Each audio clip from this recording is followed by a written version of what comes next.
दोस्तों, आप लोग ये सोचते होंगे जब भी फलाई आता है दिल आज़ारी की बातें करता है, दुख भरी कहानियाँ सुनाता है, दुख भरे हालात और वाक़यात से आगाही देता है। फलाई की गुफ्तगू से हमें कोई लुत्फ़ नहीं मिलता है, इंटरेस्टेड नहीं मिलता है। तो दोस्तों, आज मैं आपके सामने इंटरटेनमेंट की बातें लेके आया हूँ, दिल जुई की, दिल बहलाने की मीठी मीठी प्यारी प्यारी गुफ्तगू लेके आया हूँ जो हकीकत के ऊपर मबनी है। आज की जनरेशन, आज का नौजवान उसको काल्पनिक बातें समझेगा या करामत की बातें समझेगा या मसनूई बातें समझेगा, लेकिन ये हकीकत, ये रियलिटी है जिसको मैं आप बयान करने के लिए जा रहा हूँ। ये आपके आबा और अजदाद की कहानियाँ मैं बताने जा रहा हूँ, वो पुराने ज़माने की बातें बताने जा रहा हूँ, वो जो पुराने ज़माने की तहज़ीब और तमद्दुन आपके सामने पेश करने के लिए आया हूँ कि हमारे आबा और अजदाद जो पुराने समय के थे, आज से 250 साल पहले की बातें या 200 साल पहले की बातें हैं, वो कितनी सुकून की ज़िंदगी गुजारते थे। आज हर तरीके की फैसिलिटीज़ हमें अवेलेबल है, लेकिन फिर भी हमारे अंदर वो सुकून नहीं है, शांति नहीं है। ठीक है, हाँ।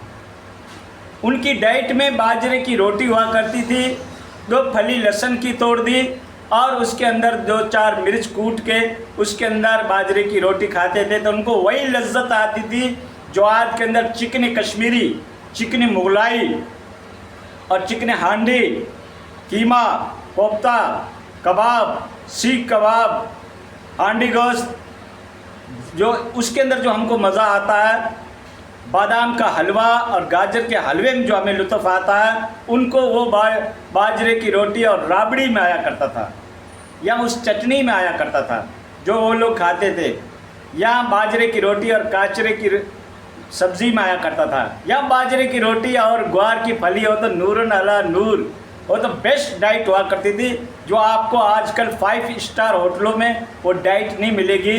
उसके अंदर वो कुव्वत थी, वो तवन्नाई थी, वो एनर्जी थी, वो शक्ति थी उनके अंदर जो बाजरे की रोटी और ग्वार की फली में हुआ करता था। वही लज्जत, वही एनर्जी, वही शक्ति हुआ करती थी जो आजकल आप बेस्ट डाइटें खाकर आपको वो तवन्नाई नहीं मिलती है। तरह तरह के जूस पीने के अंदर आपको वो तवन्नाई नहीं मिलती है जो उनको राबड़ी और छाछ के साथ मिलाकर पीते थे, उसमें उनको वो लुत्फ़ आता था और वो तवन्नाई आती थी, ताकत आती थी। उनकी खुराक एक टाइम की 15 से 20 रोटी बाजरे की हुआ करती थी। एक टाइम के ऊपर एक व्यक्ति, एक इंसान 12 महीने का बकरा खा जाता था। काल्पनिक नहीं है, ये रियलिटी है, ये तो हमारे वालिद साहब की कहानी है।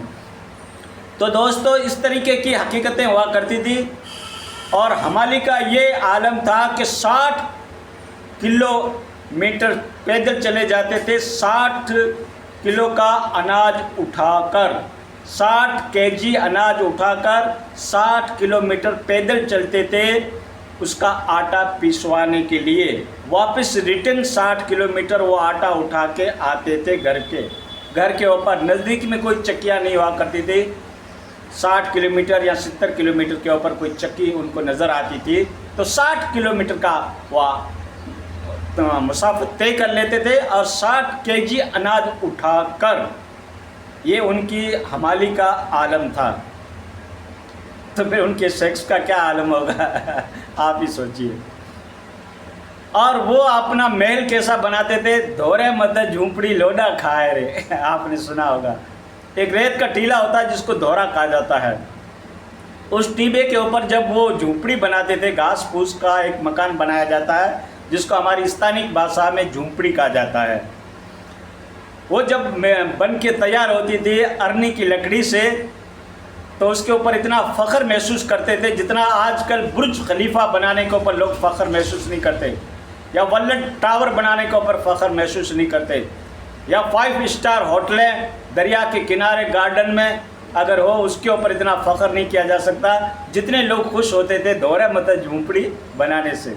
और उसके आगे चारपाई बिछा देते थे और खुली लुंगी हुआ करती थी और वो पहन के सो जाते थे कमीज़ उतार के, और हवा का जब तेज़ झोंका चलता या आंधी आती तो उनकी वो चादर उड़कर पड़ोसी के खेत में गिर जाती।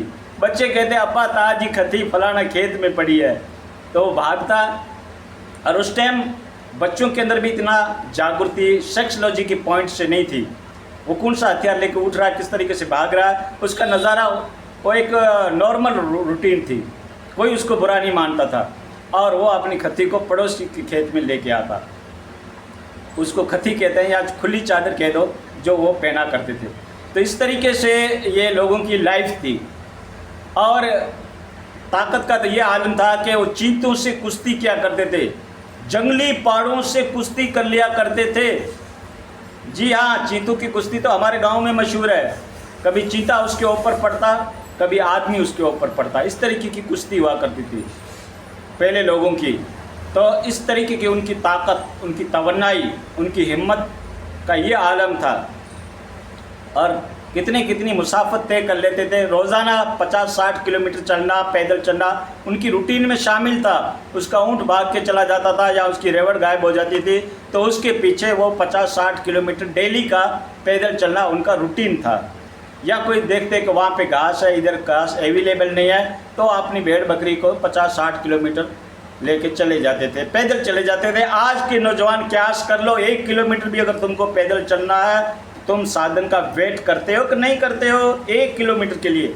और तुम्हारे आबा और अजदाद 60 किलोमीटर चलना रोज़ाने की रूटीन हुआ करती थी। और 60 केजी वज़न उठाना और 60 किलोमीटर जाना, वापस 60 किलोमीटर पैदल आना, और इतना वज़न उसके ऊपर, ये उन लोगों की सेहत का आलम था। तो दोस्तों, ये हमारे आबा और अजदाद की कहानियाँ हैं। और आजकल तो हमको ये सारी बातें काल्पनिक लग रही है, एक थ्योरी लग रही है, एक यूँ समझो कि अनस्टेबलिश थ्योरी लग रही है, जिसको साइंस की भाषा में कहा जाता है। तो इस तरीके का। और उनकी जो सवारी का आलम था वो क्या था? MiG-21 नहीं था, राफेल उस ज़माने में नहीं था, F-35 उस ज़माने में नहीं था। क्या था? गधा था, उसका MiG-21 का काम करता था। खच्चर था, वो उसका राफेल का काम करता था। घोड़ा जो है उनका F-35 का काम करता था। उनके पास कोई हाइपरसोनिक मिसाइल उस टाइम नहीं थे, लेकिन उनके पास एक गुलेल थी, जो दो रस्सियों के बीच में छोटा सा चिमड़े का टुकड़ा लगाकर उसमें पत्थर रखकर घुमा के फेंका जाता है, वो उसका हाइपरसोनिक मिसाइल कहलाता था। कंप्यूटर से फायर नहीं करते, हाथों से फायर करते थे और असली टारगेट पे जाके लगता था। तो दोस्तों, ये पहले लोगों की कहानियाँ हैं, ठीक है ना। हाँ, आपको तो आश्चर्य होगा कि आज की जनरेशन तो पायली, ठुलिया और चऊ, हलबानी, इनकी तो भाषा ही नहीं समझती है। ये लोग पहले के इस्तेमाल किया करते थे।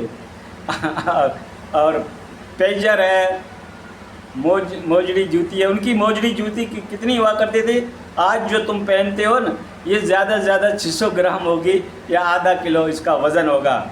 उनकी मोजड़ी जूतियाँ 5-600 किलो की हुआ करती थी, जो आज का नौजवान तो पहन ले तो 2 कदम चल भी नहीं सकता, क्योंकि सेहतें ख़त्म हो गई। केमिकल और यूरिया का खाद खा के, नकली मुर्गी फ्राइयाँ खा के हमारी सेहत जो है वो बिल्कुल डाउन हो गई है। सेक्सोलॉजी भी डाउन, सेहत भी डाउन, आँखें भी कमज़ोर, हेल्थ भी कमज़ोर, स्वास्थ्य भी कमज़ोर, और बीमारियों की भरमार।